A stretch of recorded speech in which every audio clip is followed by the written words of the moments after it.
வணக்கம். உலகெங்கும் உள்ள ஜோதிட ஆர்வலர்களே, ஜோதிட அபிமானிகளே மற்றும் யூடியூப் நேயர்களே, உங்களை இந்த அதிகால பிரம்ம முகூர்த்த நேரத்தில் எல்லாம் உள்ள பஞ்சபூதங்களின் அருளாலும் நவக்கோள்களின் துணையுடனும் மாதா பிதா குரு தெய்வ அருளாலும் இந்த நாள் இனிய நாளாக வாழ்த்தி, இன்றைய தேடல் பகுதி 233 நாம் பதிவுகளில் நாம் பார்க்க இருப்பது, கடந்த பதிவுகளில் 12 பாவங்களுடைய இடம்பெறும் நட்சத்திரங்கள் மற்றும் அவனுடைய விவரங்களை நாம் தொடர்ந்து பார்த்து வந்தோம்.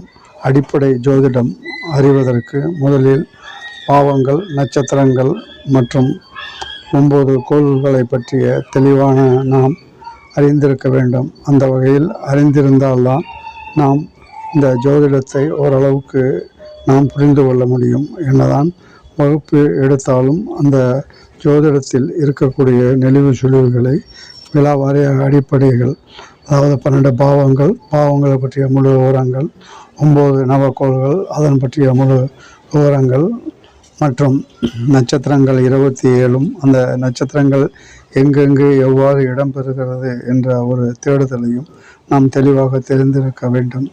அதே சமயத்தில் நாம் கடந்த பதிவுகளில் பகை, நீச்சம், நட்பு, சமம், உச்சம், நீச்சம் என்ற ஒரு பட்டியல் மூலமாக நாம் இந்த 27 நட்சத்திரங்கள் எவ்வாறு இடம்பெற்று உள்ளன 12 பாவங்களில், இதில் 9 நவகிரகங்களினுடைய வரிசை எவ்வாறு அமைகிறது என்ற ஒரு சிறு விவரங்களை நாம் அறிந்தோம்.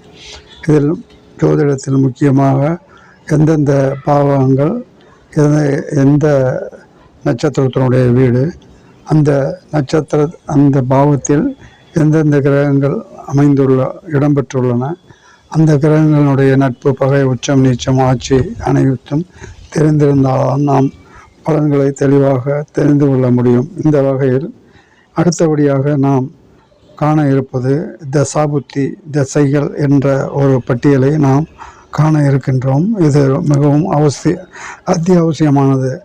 அதாவது நாம் பிறக்கும் வேளையில் சந்திரன் இருக்கும் இடம் அல்லது சந்திரன் நின்ற இடம் ராசியாக நாம் 2.5 நாட்களுக்கு நாம் தெரிந்து கொள்கிறோம். ஒரு பாவத்தில் 9 பாதங்கள், 2.25 நட்சத்திரம் இடம்பெறுகிறது. அதில் இடம்பெறும் நட்சத்திரங்கள், அந்த நட்சத்திரம் யாருடைய, எந்த கிரகத்துடைய நட்சத்திரம் என்ற விவரத்தையும் நாம் கடந்த பதிவுகளில் பார்த்தோம்.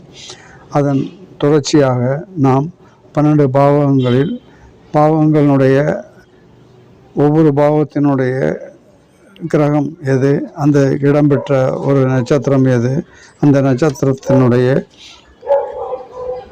பகை, நீச்சம், வெச்சம் என்பதை விலாவாரியாக பார்த்தோம். இது அடிப்படை தேவையாகும். அதன் வரிசையில் தசாபுத்திகள் பற்றி பார்ப்போம். தசாபுத்திகள் அதற்கும் அதிகமான சம்பந்தம் உள்ளது. எனவே நாம் கேது திசை 7 வருஷமும், சுக்கிரன் 20 ஆண்டுகளும், சூரியன் 6 ஆண்டுகளும், சந்திரன் 10 ஆண்டுகளும், செவ்வாய் 7 ஆண்டுகளும், ராகு 18 ஆண்டுகளும், குரு 16 ஆண்டுகளும், சனி 19 ஆண்டுகளும், புதன் 17 ஆண்டுகளும் ஆக மொத்தத்தில் 120 ஆண்டுகள் திசையை நடத்துகின்றன.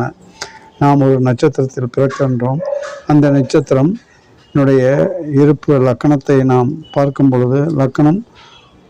பொழுது இருப்பு எவ்வளவு, கடந்தது எவ்வளவு என்ற ஒரு கணக்கு இருக்கிறது. அந்த வகையில் நாம் அதனை தொடர்ந்து நாம் தெரிந்து கொள்ள வேண்டியது அவசியம்.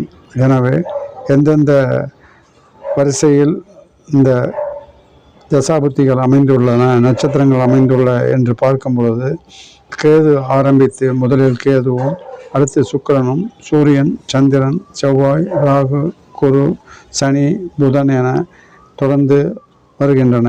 திரும்பவும் 9 நட்சத்திரங்கள், அது அதனுடைய 4 முதல் பாரியாயத்தில் கடகம் வரையும், அடுத்து சூரியனில் ஆரம்பித்து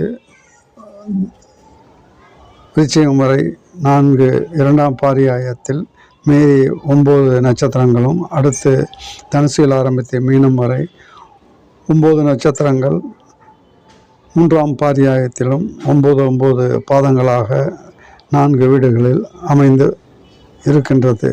இந்த வகையில் நாம் பார்க்கும்போது இந்த 27 நட்சத்திரங்களுடைய வரிசையை எடுக்கும் பொழுது கேதுவில் ஆரம்பித்து புதனில் முடிகிறது.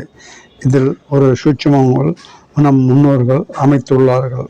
முதல் திசை கேது திசை வந்தால் அடுத்து கண்டிப்பாக சுக்கிரன் திசை, அடுத்து சூரியன், அடுத்து சந்திரன், செவ்வாய், ராகு, குரு, சனி, புதன் திசை அமைகிறது. இந்த வருடங்களை கூட்டும் பொழுது 120 ஆண்டுகள் வரும். அந்தந்த ஜனன நட்சத்திரம் எந்த கிரகத்தினுடைய நட்சத்திரமோ அந்த திசையில் அந்த ஜாதகர் பிறக்கின்றார். இது மிகவும் அடிப்படையான ஒரு விஷயமாகும். எனவே அஸ்வினி முதல் ஆயில்யம் வரை, முதல் பர்யாயம் கடகம் வரை அந்த 9 நட்சத்திரங்கள் அமைகின்றன.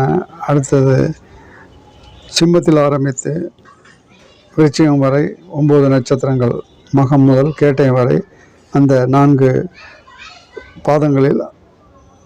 பாவங்களில் அமைகின்றன.